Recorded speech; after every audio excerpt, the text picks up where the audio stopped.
ہوں گے۔ ایک انہوں نے کہا کہ پینٹ شرٹ کے ساتھ نماز پڑھنے کی شرعی حیثیت کیا ہے؟ کسی امام صاحب نے ان کو کہا کہ اس پینٹ شرٹ میں نماز نہیں ہوتی کیونکہ یہ غیر مسلمین کا لباس ہے، اور یہ حدیث بیان کرنا چاہتے تھے، رہ گئی وہ حدیث یہ ہے کہ جو جس قوم سے مشابہت اختیار کرے وہ انہی میں سے ہے۔ تو کیا حکم شرع ہوگا؟ دیکھیں اس بات کو اچھی طرح سمجھ لیں کہ کسی قوم کی ایک ہوتی ہے مذہبی علامت، ٹھیک ہے نا، اس کو مذہبی شعار کہتے ہیں، شعار مینز علامت، جس سے سلیب لٹکا لینا۔ اگر آپ سلیب لٹکا کے آ رہے ہوں، دور سے کوئی دیکھے گا تو کہے گا کرسچن آ رہا ہے، ٹھیک ہے نا۔ اسی طرح ہندوؤں کی کچھ خاص مذہبی علامات ہوتی ہیں، یہ مسلمان اختیار نہیں کر سکتا، چاہے اچھی نیت سے پہنے چاہے بیزاریت کے ساتھ پہنے، دائرہ اسلام سے خارج ہو جائے گا۔ دوسرا ہوتے ہیں قومی شعار۔ قومی شعار کا مطلب اس کا مذہب سے تعلق نہیں ہوتا، لیکن وہ کسی غیر مسلم قوم کی ایسی علامت ہوتی ہے کہ اگر ہم اس کو دیکھیں تو فوراً ہمارا انتقال ذہن اس غیر قوم کی طرف چلا جائے۔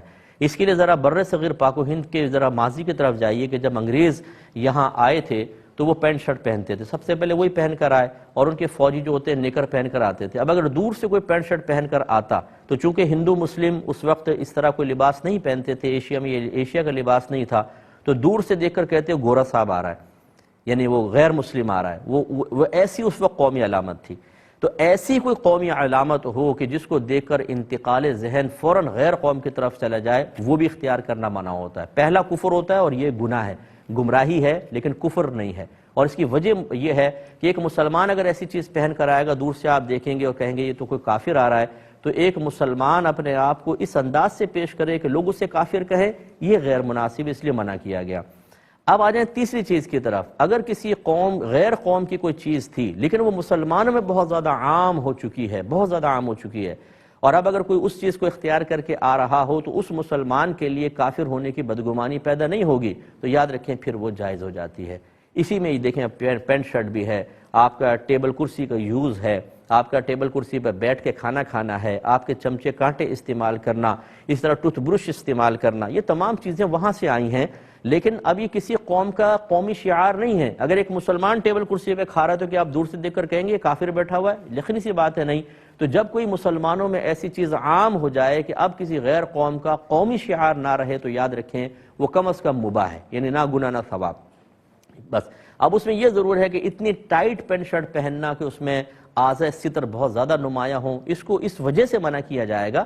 لیکن جو حدیث بیان کی گئی کہ جو جس قوم سے مشابہت اختیار کرے وہ انہی میں سے ہے، وہ اس صورت میں ہے کہ جب وہ کسی قوم کا ایسا قومی شعار ہو کہ مسلمانوں میں عام نہ ہوا ہو، اور اس کو دیکھ کر فوراً اس مسلمان کے لیے غیر مسلم کی بدگمانی پیدا ہو۔ اب اس کے بعد جواب بالکل واضح ہے کہ اگر کوئی پینٹ شرٹ پہن کے نماز پڑھ رہا ہے، اگر ٹائٹ پینٹ بھی پہنی ہوئی ہے تو زیادہ سے زیادہ پینٹ پہننا مکروہ کہلائے گا، لیکن نماز تو اس میں جائز ہے۔ یہ کہنا کہ اس میں نماز ہی نہیں ہوگی تو بہت ہی افتراء علی الشریعہ ہو گیا، کہ شریعت پہ بہت بڑا افتراء کیا گیا ہے۔ پینٹ شرٹ میں بالکل نماز ہوگی، آج ہر چوتھا نمازی، بلکہ میں دوسرا نمازی بھی کہوں تو بیجا نہیں ہوگا، پینٹ شرٹ میں ہوتا ہے۔ ہمارے نوجوان ہیں، آفیسز کے اندر پہنے جاتا ہے تو اس میں، اور ہمارے فوجی ہوتے ہیں، کوئی اس میں حرج نہیں ہے۔ امام صاحب نے جو کہا وہ مناسب نہیں تھا، اس پہ تھوڑا سا کلام مزید کریں گے لیکن مختصر سے بریک کے بعد۔ بسم اللہ الرحمن الرحیم۔ تو اب گزارش یہ ہے کہ جن امام صاحب نے ایسا بیان کیا اگر وہ آپ سن رہے ہوں تو، اور بلکہ ہر ایک کے لیے ہماری گزارش یہ ہے کہ جب تک مسئلہ مکمل طور پہ معلوم نہ ہو اس طرح فتویٰ نویسی کرنا جائز نہیں ہوگا۔ اور ابھی کچھ دیر پہلے جو میں نے باتیں کی اس کی یہ تائید ہے کہ ہر مطلب امام یا ہر عالم مفتی نہیں ہوتا ہے۔